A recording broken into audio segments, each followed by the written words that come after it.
เจริญพรท่านสาธุชนทั้งหลายรายการธรรมดาจากวัดพุทธปัญญาเมืองโพโมนารัฐแคลิฟอร์เนียประเทศสหรัฐอเมริกามาพบกับท่านผู้ฟังในวันที่6 เมษายน พุทธศักราช 2569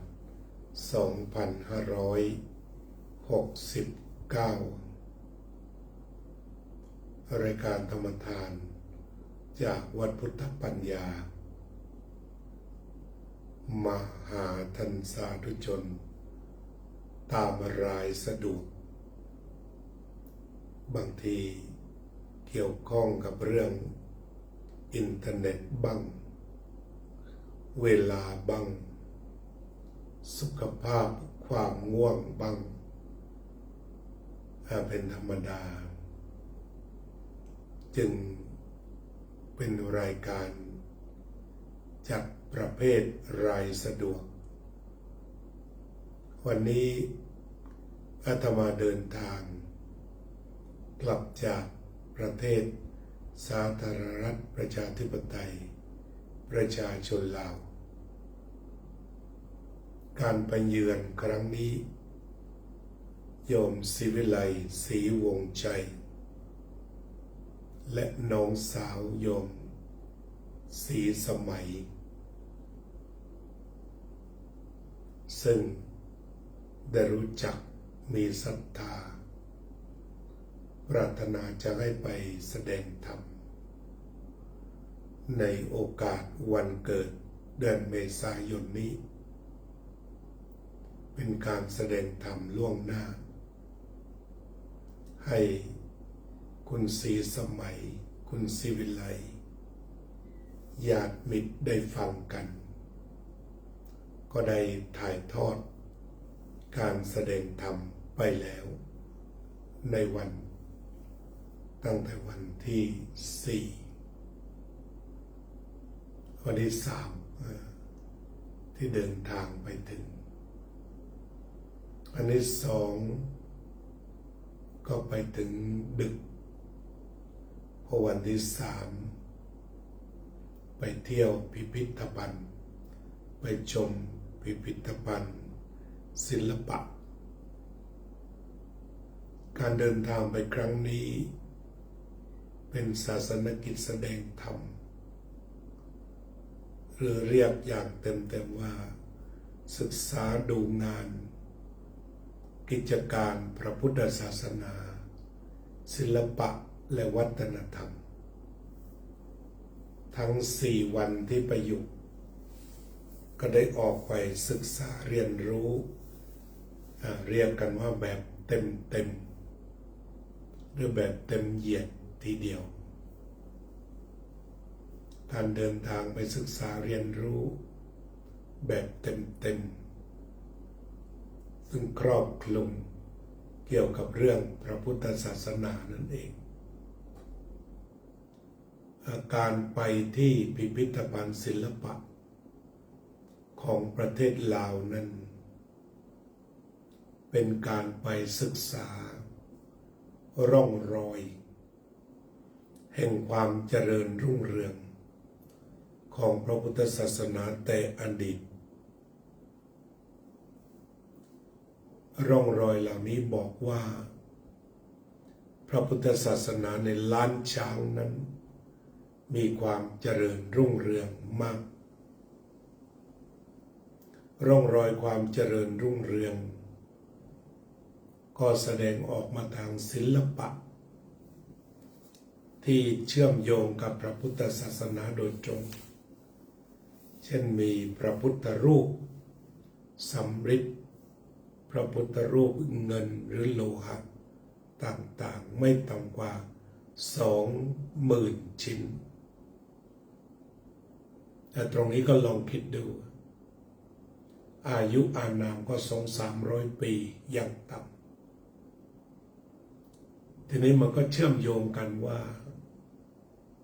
เคยมีความรุ่งเรือง ในแง่ของอารยธรรมเพราะว่าการปั้นพระพุทธรูปขึ้นมาแต่ละรูปนั้น จะต้องมีความรู้ด้านวิทยาศาสตร์ขั้นสูงจนสามารถทำเหล็กได้ทำโลหะได้ทำเงินได้สำริดได้ซึ่งสิ่งเหล่านี้หมายถึงความเจริญรุ่งเรืองในแง่วิทยาศาสตร์การประกอบสารต่างๆเข้าด้วยกัน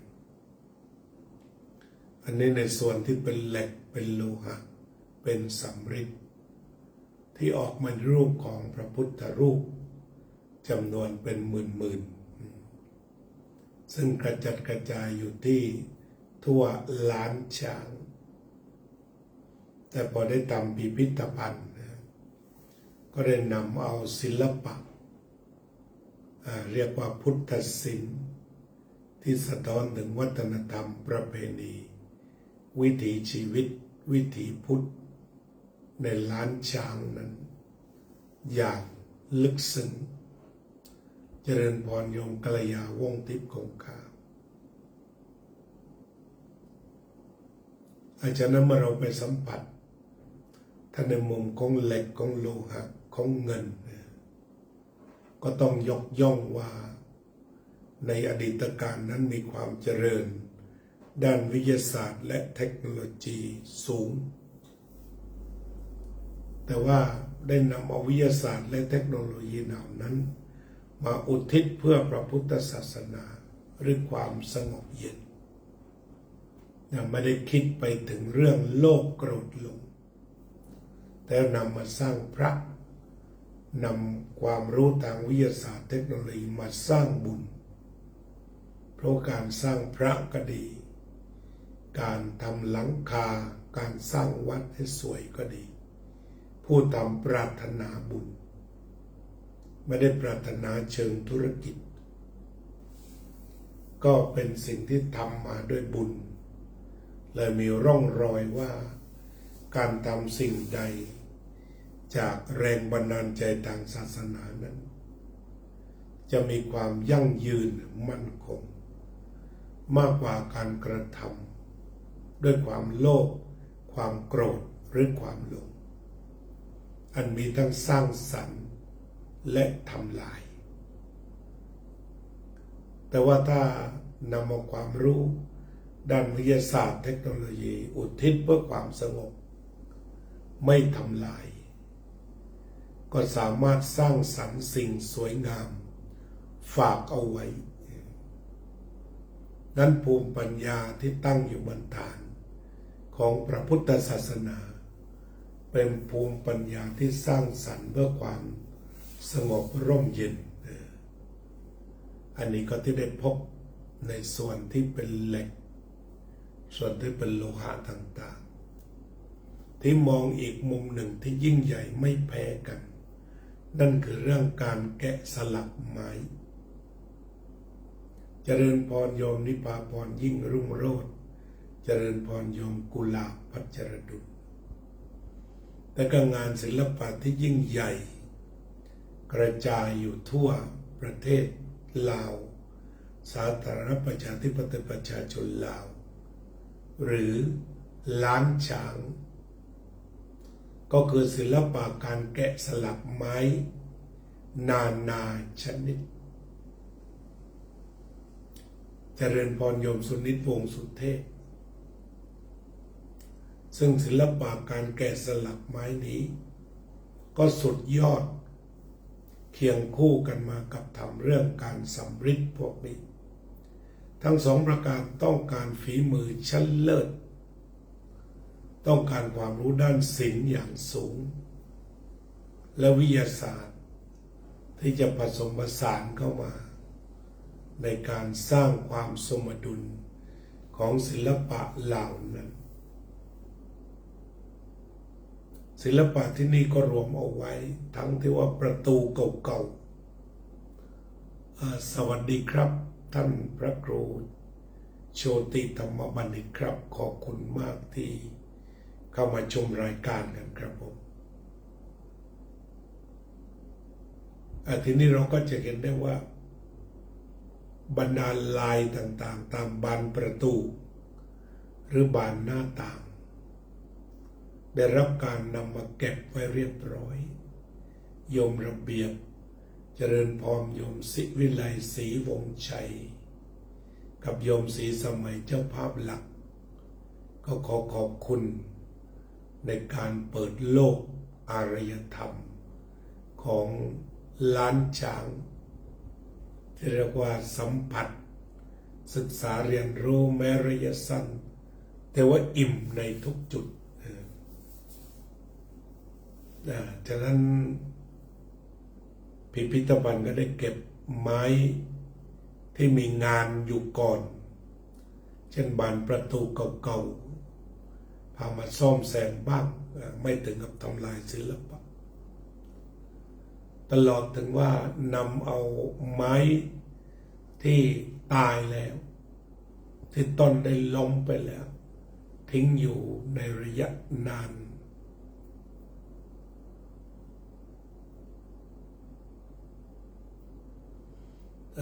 เรียกว่าเป็นไม้ที่ทิ้งอยู่นอนอยู่หรือต่อไม้ต่างๆที่ไม่ผุส่วนมากจะเป็นไม้เนื้อดีที่กระจายอยู่ตามส่วนต่างๆของประเทศลาว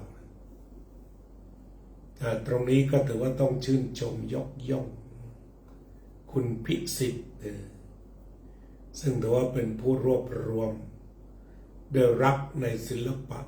รักในวัฒนธรรมรักในประเพณีรักในพระพุทธศาสนาได้มารวบรวมศิลปะเหล่านี้ทุกคนทุกแห่งนี่ของเก่าแล้วก็ของใหม่คือได้เป็นผู้ออกแบบเองโดยออกแบบพระพุทธรูปเป็นส่วนใหญ่หรือภาพอื่นๆตอนนี้ผมก็อยู่ที่วัดแทนวันนี้เจริญสุขกลับจากสปป.ลาวเมื่อเช้านี้โดยขึ้นเครื่องประมาณ7 โมงกว่าๆแล้วก็ลงสนามบินสุวรรณภูมิ8 โมงครึ่งพอดีก็เดินทางมาชั้นเพลที่วัดแทนวันนี้เจริญสุขและพักผ่อนตามควรก็รู้สึกว่าสดชื่นไม่ง่วงนักเลยลุกขึ้นมาจัดรายการเล่าว่าไปประเทศสปป.ลาวคราวนี้ได้พบสิ่งล้ำค่าเหลือเกินโดยเฉพาะเรื่องภายในพิพิธภัณฑ์ซึ่งมีทั้งความรักความผูกพันของพระพุทธศาสนาแล้วก็ออกมาเป็นจินตนาการสร้างสรรค์สวยงามการออกแบบในการวางพระพุทธรูปหรือวางภาพวาดแบบอื่นๆลงไปในไม้ที่ทิ้งแล้ว abandoned wood ไม้ที่ก็ทิ้งวางๆนำมาเกิดประโยชน์ซึ่งก็เป็นไปตามหลักพุทธที่เรานำสิ่งที่ใช้งานแล้วมาซ่อมแซมใช้ต่อตรงนี้ก็ต้องเชิญชวนท่านผู้ใฝ่รู้ทั้งหลายมีโอกาสแล้วก็ขอเชิญเถอะมีเวลามากบ้างน้อยบ้างไปดูแบบอิ่มเต็มกับร่องรอยอารยธรรมมันยิ่งใหญ่ของล้านช้างอันนี้ก็ไปทราบซึ้งแล้วก็โถงใหญ่ๆมีพระพุทธรูปเป็น10,000 รูปตรงนี้อาตมาก็ต้องเรียกว่าทุกชิ้นของพระพุทธรูปคือเป็นมรดกโลกถึงเขาจะขึ้นทะเบียนหรือไม่แต่อาตมาก็เรียกว่าเป็นมรดกโลกนั่นคือโลกต้องชื่นชม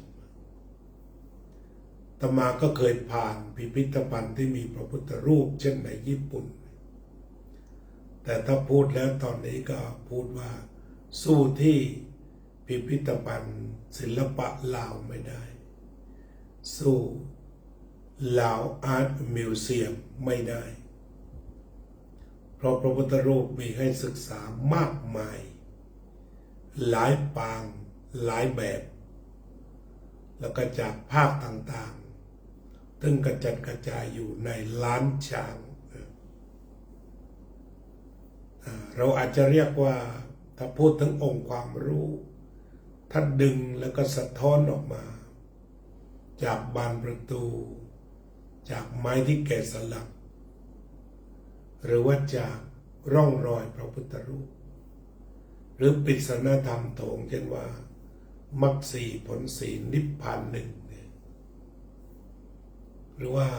ปางพระพุทธเจ้าเปิดโลกเหล่านี้ศิลปินเขาได้วาดไว้อย่างนี้เปิดโลกให้เห็นทั้งพรหมทั้งเทวดาทั้งสวรรค์และก็นรกก็จะเป็นสื่อธรรมอย่างดีว่าจะไปสวรรค์ทำอย่างไรเช่นสมาทานศีลห้าเป็นต้นจะมาเกิดเป็นมนุษย์ทำอย่างไรเช่นมีกุศลกรรมบท10เป็นต้นจะเป็นพรหมทำอย่างไรก็ต้องบำเพ็ญเพียรฌานหรือเจริญพรหมิหารสี่ถ้าจะเป็นนรกทำอย่างไรก็ผิดศีลผิดธรรมดำรงชีวิตแบบไม่มีศีลแล้วก็ติดอบายมุขโอกาสที่จะไปนรกก็มีสูง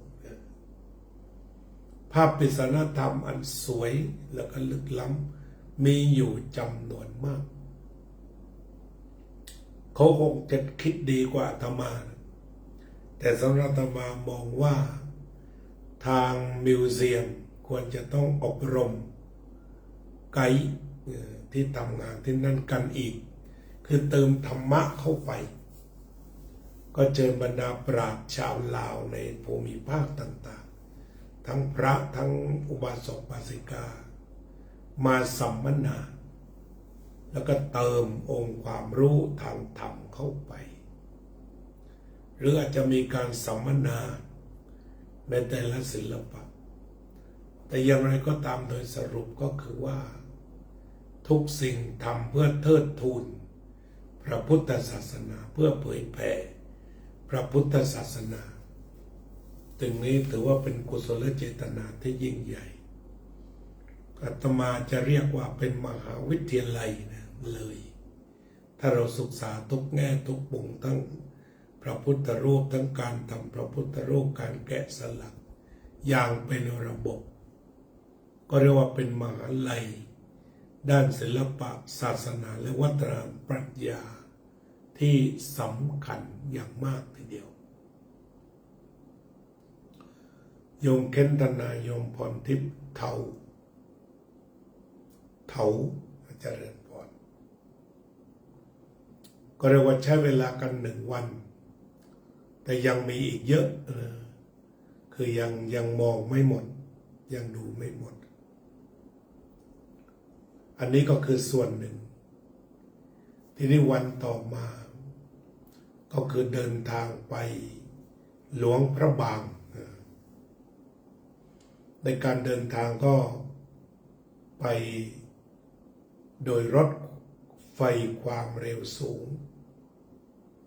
ซึ่งวิ่งเวียงจันทร์หลวงพระบางเราก็รู้สึกว่าจะไป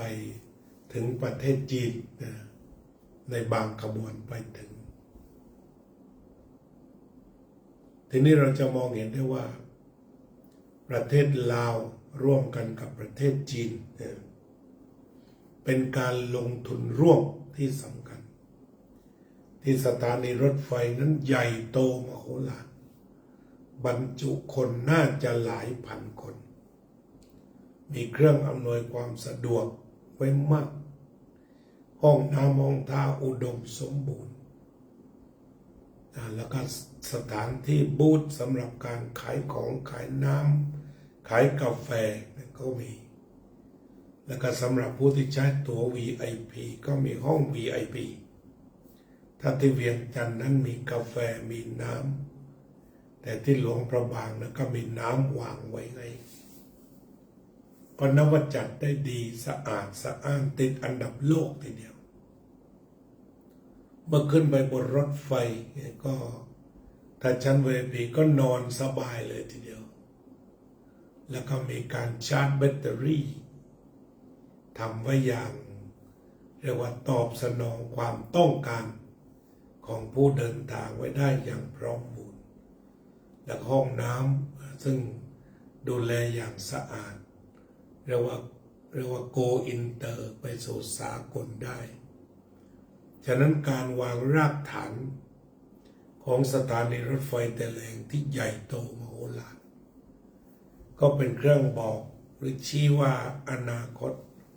ประเทศลาวนี่จะต้องไปไกลแล้วก็ที่สำคัญก็คือว่าถ้าเรื่องของพิพิธภัณฑ์นี้ถูกเผยแพร่ออกไปมากหรือว่าประชาสัมพันธ์ออกไปมากก็จะทำให้คนที่สนใจพุทธทั้งโลก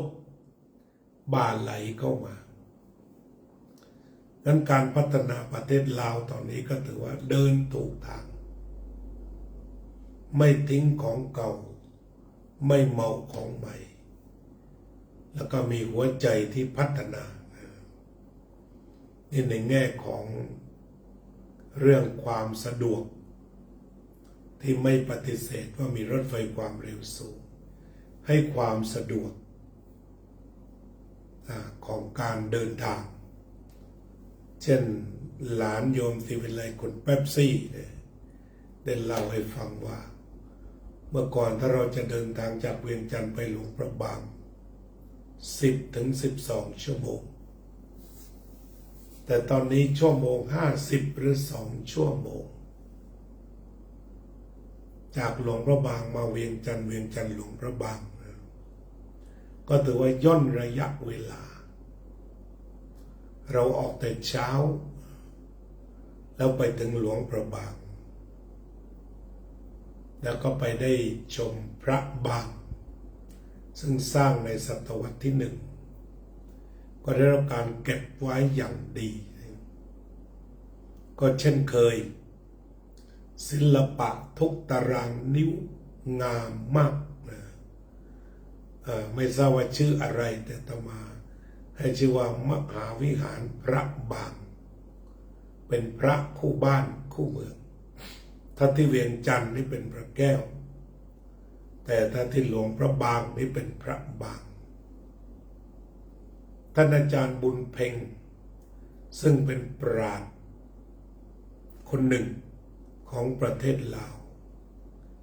ท่านอาจารย์บุญเพ็งนั้นก็เราเป็นรัฐกรเก่าเป็นสสสวมีความรู้ลึกล้ำมีการทูตชั้นเลิศได้อธิบายถึงบทบาทของพระแก้วและก็พระบางว่าเมื่อก่อนทั้งสองพระองค์อยู่ที่ล้านช้างแต่ต่อมาพระบางก็ทำหน้าที่ปกปักรักษาล้านช้างพระแก้วก็มาปกปักรักษาสยามท่านใช้คำนี้ลึกซึ้งฟังแล้วขนลุกถึงการสื่อสารในเชิงการทูตชั้นเยี่ยมที่เชื่อมหัวใจสยามและล้านช้างเข้าไปได้อย่างสนิทโดนการใช้พระเป็นผู้นำหรือเป็นตัวสื่อที่มีความสำคัญตรงนี้ต่อมาก็ถือว่าได้รับความกระจ่างมากในการที่จะสื่อสารในเชิงความสัมพันธไมตรีในฐานะคนพูดภาษาเดียวกันและศาสนาเดียวกันร่วมวัฒนธรรมเดียวกันเจริญพรโยมวิรัตปัจจรดุล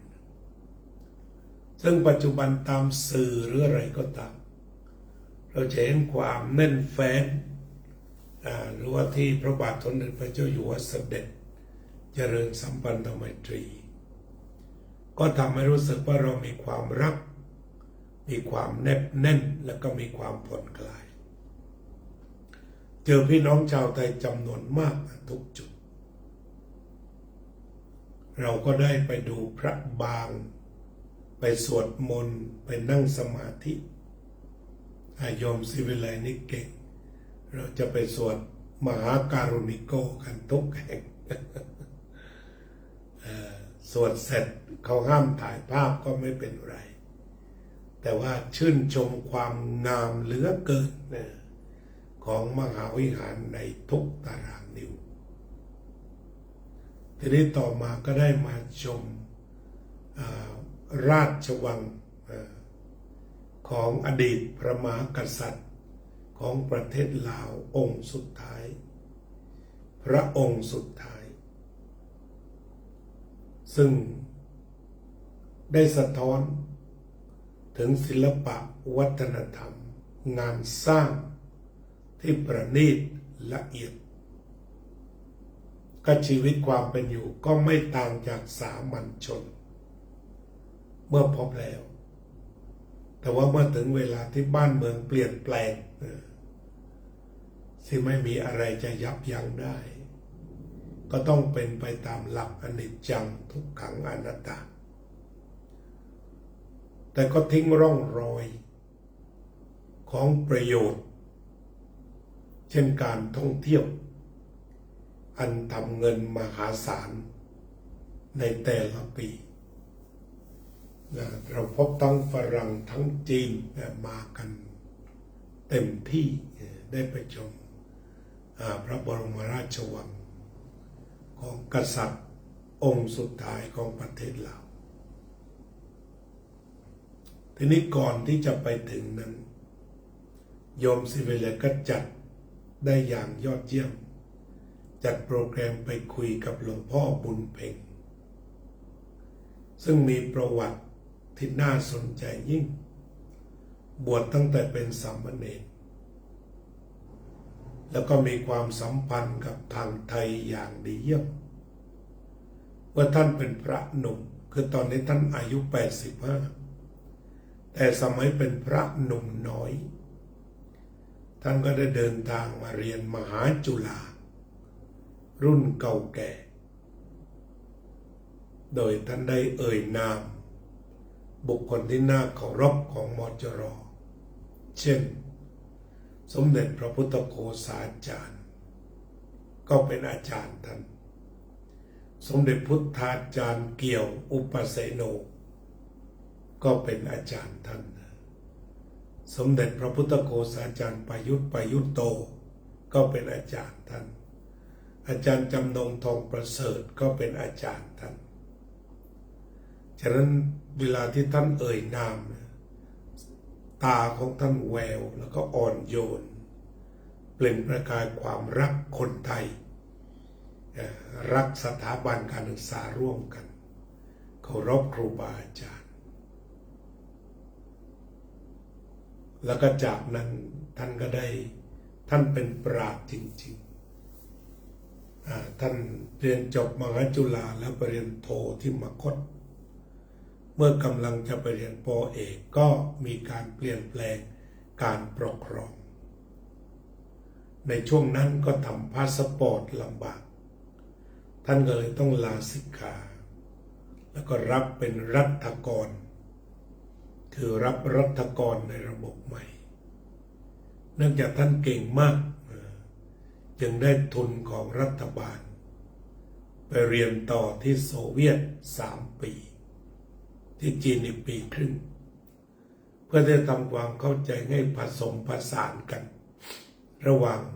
ระบบใหม่ที่กำลังจะเกิดขึ้นท่านอธิบายว่าธรรมดาหลายๆประเทศที่เปลี่ยนไปจากระบบเก่าสู่สังคมนิยมนั้นมักจะหนีไม่พ้นที่จะมีปัญหากับศาสนาแม้แต่ประเทศใหญ่อย่างจีนก็มีเรดการ์ดมาเรียกว่าปฏิรูปศาสนาเส้นหนักกว่าจะฟื้นก็หลายปีอยู่เรียกว่าจะมีปัญหากับศาสนาก่อนประเทศเขมรถึงกับมีการฆ่าพระไปถึง 40,000 รูป แต่ว่าสำหรับของประเทศลาวจากปากคำของหลวงพ่อบุญเพ็งซึ่งท่านได้ศึกษาอบรมและเป็นปัญญาชนอย่างดีเยี่ยมทั้งคติพุทธพุทธศาสนาและก็ในระบบสังคมนิยมท่านมีความเข้าใจอย่างแจ่มแจ้งทั้งระบบ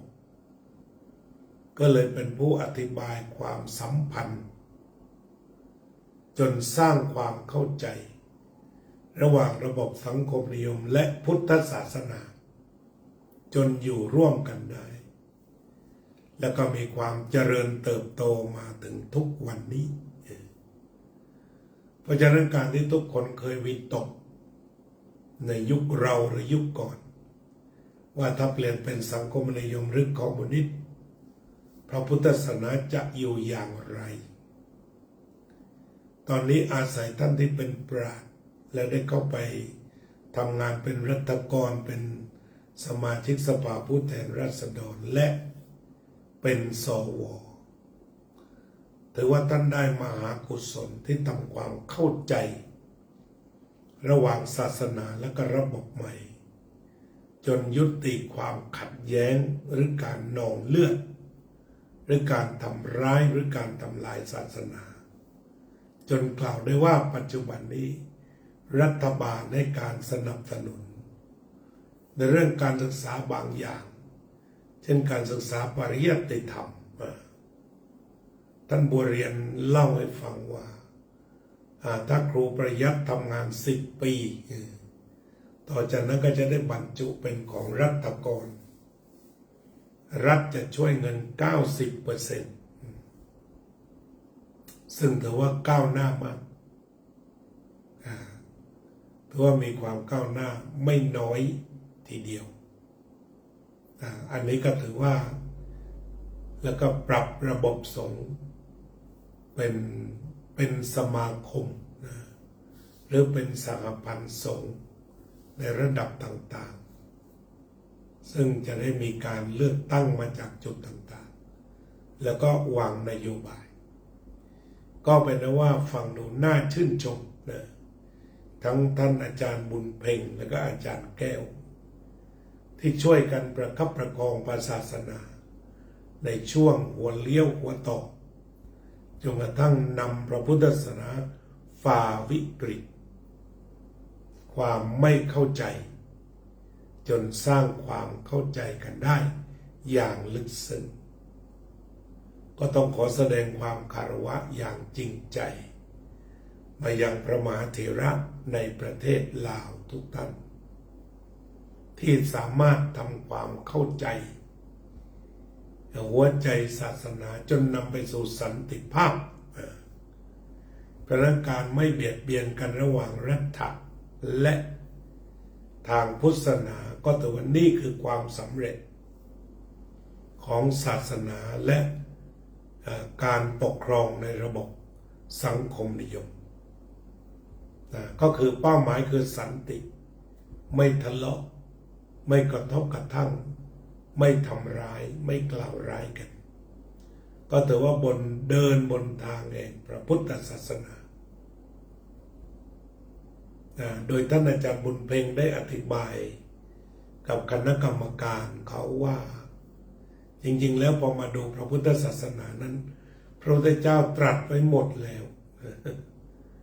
ถ้าเป็นสังคมนิยมแบบสันติภาพก็เป็นเรื่องจริงเป้าหมายก็คือเพื่อการกินดีอยู่ดีของทุกคนนะสังคมนิยมนะหลวงพ่อพุทธทาสก็เคยพูดไว้สัตว์ทั้งหลายเป็นเพื่อนทุกเกิดแก่เจ็บตายด้วยกันทั้งหมดทั้งสิ้นเนี่ย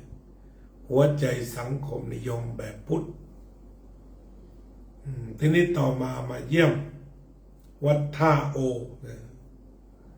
หรือว่าวัดของหลวงพ่อแก้วซึ่งอาตมาก็ได้สัมภาษณ์ให้ไปแล้ว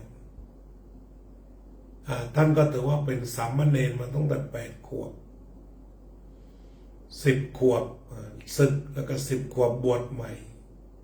ปัจจุบันนี้ก็เรียกว่า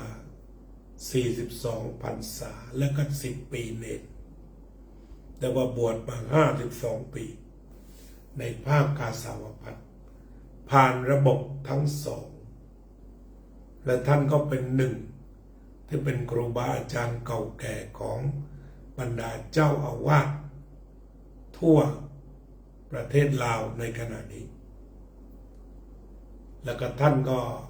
มีแนวความคิดที่สุดยอดคือรวบรวมชนเผ่าทุกเผ่าที่มีอยู่ในประเทศลาวที่ว่าลาวเทิงเนี่ยเข้ามาบวชบางปีท่านบอกบวชได้ถึง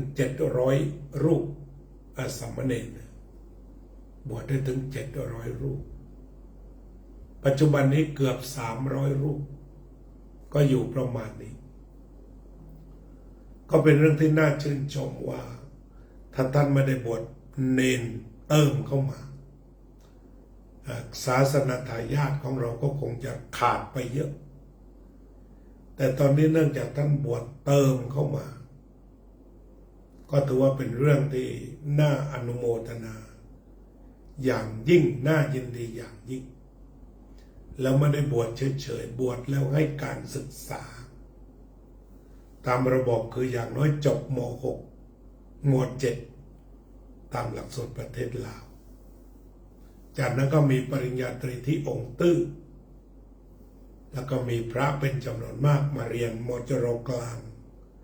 เช่นมาอยู่ที่วัดแทนบดีจบไปแล้วถึง9ท่านสมัยอาตมาอยู่เชียงใหม่ก็จบไป20กว่าท่านแล้วก็สมัยอยู่ศรีสะเกษก็มีจำนวนมากวัดศรีสะเกษหนองคายเพราะฉะนั้นการแลกเปลี่ยนเรียนรู้กันไปมาของพี่น้องสองฝั่งโขงซึ่งมีความแนบแน่นสำหรับวัดของท่านอาจารย์แก้วนั้นท่านอาจารย์พรสวรรค์เล่าให้ฟังว่าอยู่ได้เนี่ยเพราะพ่อออกไม่ออกคนไทยเสริมมากท่านว่ากันเนี่ยชาวไทยจะไปทอดผ้าป่าทอดกฐินนำข้าวสารไปมาม่าไปเลี้ยงลูกเนนไม่ได้ขาดนอกจากนี้ท่านก็ได้รับการหนุนจาก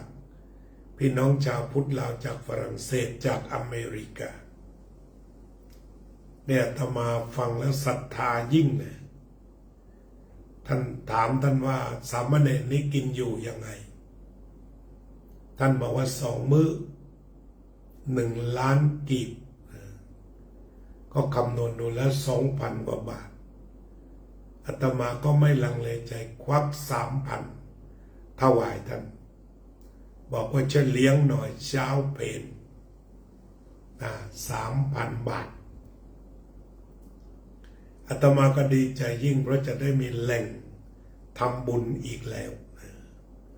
ปกติก็พากันมาทำวัดโมลีโลกยารามซึ่งมุ่งส่งเสริมพระพุทธศาสนาอย่างเข้มข้นที่เราทำกันมาถึง6 ปีแล้วตอนนี้ก็เป็นที่แน่ชัดต้องขอบคุณโยมศิวิไลโยมศรีสมัยน้องเป๊ปซี่ที่ได้พามาค้นพบมหาสมบัติอริยทรัพย์ที่เราจะได้ช่วยกันส่งเสริมพระพุทธศาสนาต่อไปเบื้องต้นอาตมาเองมีจิตศรัทธาของการบวชเนนแบบนี้แล้วการทำงานของหลวงพ่อเนนรุ่นแรกก็เรียนปริญญาตรีไปแล้วปริญญาเอกแล้วก็ถือว่าสำคัญมากจึงประวารณากันไว้ว่าเอาละเมื่อกลับอเมริกาแล้วขอเลี้ยงเดือนละครั้งโดยการประมาณการว่าน่าจะหาปัจจัยได้ 3,000 บาทโดยประสานงานให้น้องเป๊ปซี่และโยมศรีสมัยโยมศิวิไลเป็นผู้ประสานงานโอนเงินค่อนข้างแน่นอนที่อาตมารับเดือนละครั้งเพราะคิดว่าส่วนตัวรับได้จากการที่ญาติโยมมักจะถวายปัจจัยก็จะเก็บหอมรอมริบทำบุญใหญ่ตรงนี้มันเป็นการฟื้นฟูศาสนา เป็นให้กำลังใจครูบาที่ทุ่มทั้งชีวิตเพื่อพดุงพยุงเพิ่มพูนฟื้นฟูทีนี้จากหัวเลี้ยวหัวต่อที่ผ่านระบบการปกครองซึ่งหลายคนเคยกลัวว่าพระศาสนาจะอยู่ยังไงแต่ว่าท่านเหล่านั้นก็ได้นำมาสู่ปัจจุบันซึ่งเห็นแสงสว่างในการสร้างบุคลากรแล้วก็ปัจจุบันถ้าเราพบท่านเจ้าวาดในวัดลาวจบปริญญาตรีเป็นส่วนใหญ่ก็เรียกว่าก้าวไปสู่ระดับคุณภาพเลยทีเดียวแล้วก็การปกครองคณะสงฆ์แบบระบบสามัคคีในทุกระดับแล้วก็อาจารย์แก้วเล่าให้ฟังกำลังจะวางหลักสูตรการศึกษาที่เป็นตัวพุทธศาสนายังไม่ตกลงกันจะออกมาในรูปใดจะเรียนบาลีหรือว่าจะเรียนพระไตรปิฎกอาตมาก็ต้องขอบคุณเที่ยวนี้ที่โยมนำไปพบคุมทรัพย์มากมายวันสุดท้ายก็ถือว่าเป็นการให้รางวัลใหญ่อีกอย่างหนึ่งนั่นก็คือเราไปเยี่ยมน้ำตกตาดแก้วแล้วก็ไปเยี่ยมน้ำตกกวางซีเนี่ยอาตมาออกตามโยมศิวิไลนะ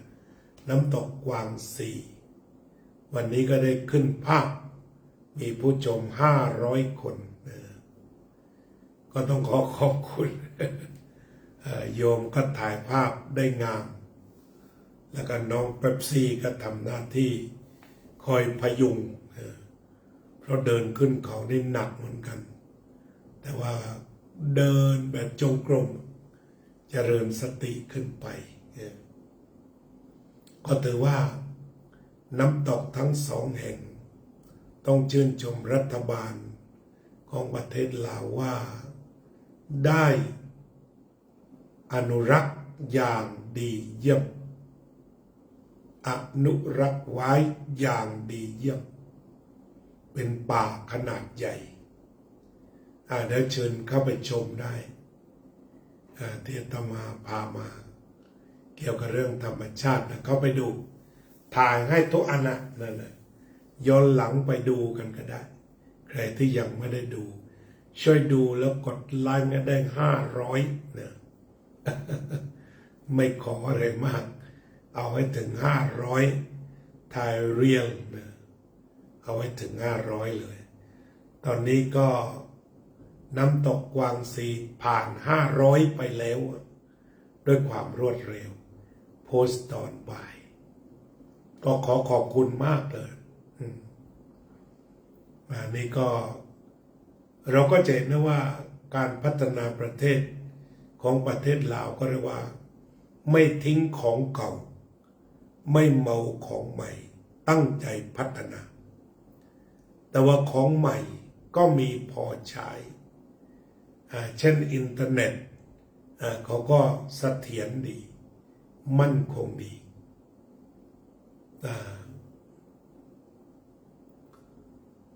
ท่านอาจารย์บัวเรียนเลยใช่ไหมครับ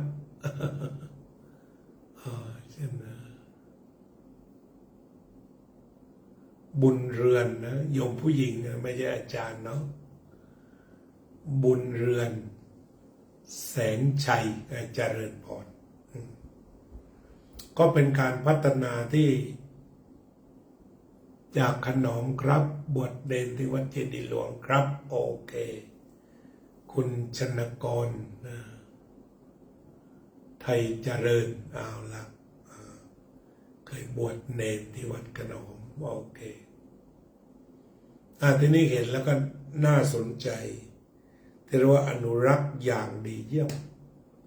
แล้วให้คนทั้งฝรั่งทั้งจีนทั้งไทยทั้งลาวเป็นปอดที่ยิ่งใหญ่สามารถที่จะเดินไปสูดอากาศบริสุทธิ์กันแบบเต็มๆ ก็ถือว่ามันเป็นที่ลี้ภัย PM 2.5แต่เห็นก็บอกว่าเรายังมีปัญหาเผาป่าตรงนี้ก็กลายเป็นปัญหาภูมิภาคไปละเป็นปัญหาอาเซียนปัญหาเผาป่าเป็นปัญหาอาเซียนเลยทีเดียวอันนี้ก็ถือว่าเรามีปัญหาร่วมที่จะต้องเดินทางด้วยกันแต่ก็ต้องขอชื่นชมส่วนที่อนุรักษ์เอาไว้ว่าทำได้ยอดเยี่ยมเช่นกันจากนั้นเรื่องสิ่งแวดล้อมตั้งแต่ในเมืองแถวริมโขงที่เรานำเอาของโบราณมาขายเช่นข้าวหลามนี่สื่อว่าเยื่อกระดาษเขาเนี่ยสุดยอดมากปักใต้เรียกว่าเยื่อเนี่ยเห็นน้องเป๊ปซี่เรียกว่าเยื่อนะก็เรียกว่าแกะออกมาเนี่ยเรียกว่ามีเยื่อมัดข้าวหลามแน่นเป๊ะเลยแล้วก็ขายมะพร้าวอย่างที่มีร้านหนึ่งที่ท่านโอบามาไปดื่มน้ำมะพร้าวมาแล้วเห็นเรื่องของพระพุทธรูปเรื่องแกะสลักหรือการขายข้าวหลามการขายมะพร้าวที่ยังทำอยู่เนี่ยให้นักท่องเที่ยวได้ไปพบ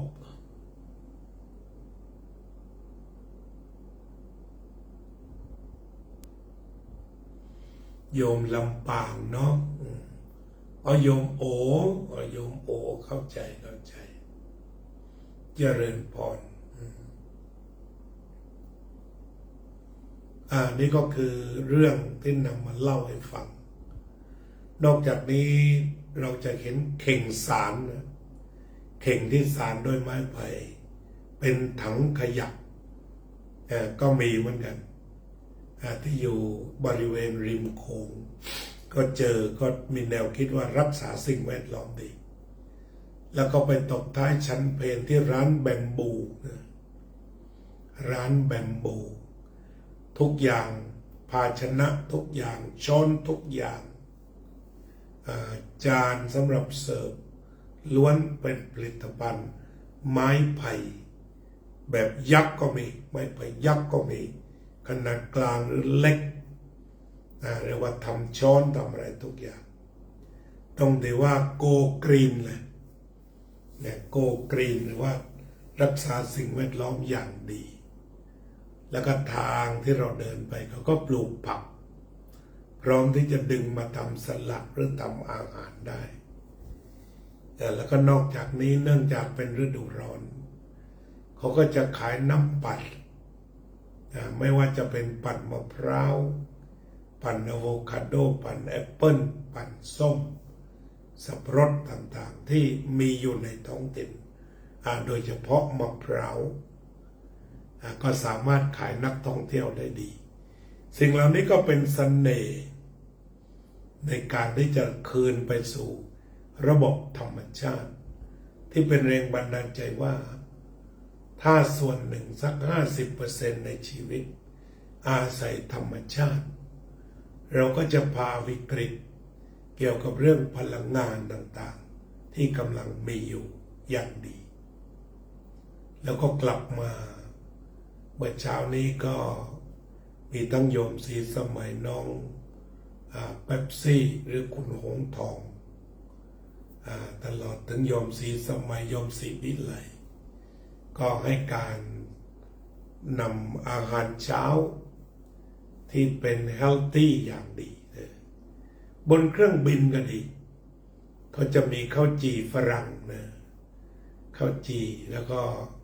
เป็นสลัดอันเล็กๆกาแฟ1 แก้วแล้วก็โยเกิร์ตมะพร้าวเสิร์ฟเป็นอาหารเช้าเฮลตี้ทีเดียวบนสายการบินลาวแอร์ไลน์ต่อมาก็เดินทางมาถึง8:30ที่สุวรรณภูมิแล้วก็ทางสายการบินก็ให้เด็กเข็นรถจนมาจับแท็กซี่แล้วก็มาถึงวัดเทนบันดีเจริญสุขอย่างปลอดภัยเป็นสวัสดิภาพวันนี้พักผ่อนตามสมควร สดชื่นก็พอจะจัดรายการได้ แล้วก็แผ่เมตตาร่วมกันนะสัพเพสัตตา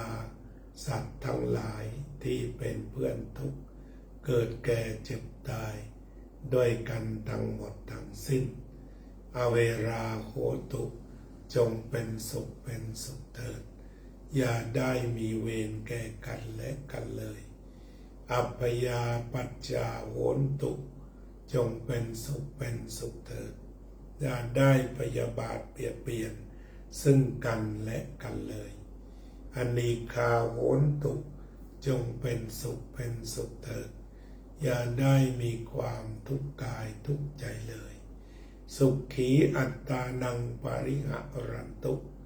จงมีความสุขกายสุขใจรักษาตนให้พ้นจากทุกข์ภัยทั้งสิ้นเถิดอภิวาทนาสีลิสะนิจจังอุตตาปจายิโนจัตตารโอธรรมาวัฏฏันติอายุวันโนสุขังพลัง